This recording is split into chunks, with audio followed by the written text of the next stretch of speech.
My name is Saya Masu. I'm the Lands and Resource Director for Tla-o-qui-aht First Nation. The Tla-o-qui-aht people and the nations of Tla-o-qui-aht Sound were known as a whaling society. We were the cedar salmon people as well. All of our tools and housing and our clothing was all made of cedar and salmon, and there was 10,000 Tla-o-qui-aht people and still Still-a-houseit people and Heshquit, and you couldn't tell that we were harvesting all of this material from our homelands.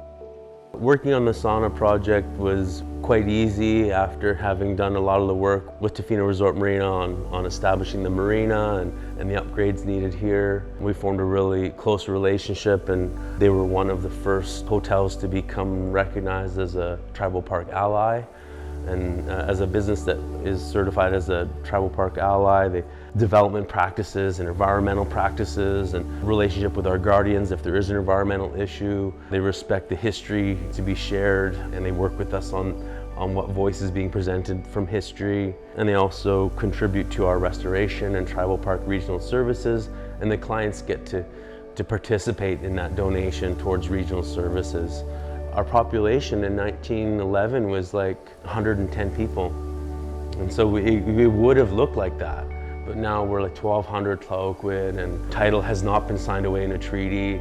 And we continue to steward all these rivers for everyone's benefit and ultimately for Tla-o-qui-aht grandchildren and the people that'll be residing here in Tofino. Hishuk ish tsawak. Hishuk means everything. Ish is Hishuk ish tsawak. Tsawak is one.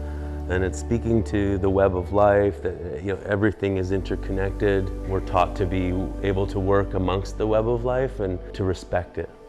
We're currently trying to restore a creek that goes right to our village of Opitsit so that salmon will return right to our village, and that's just where we live. It's really special.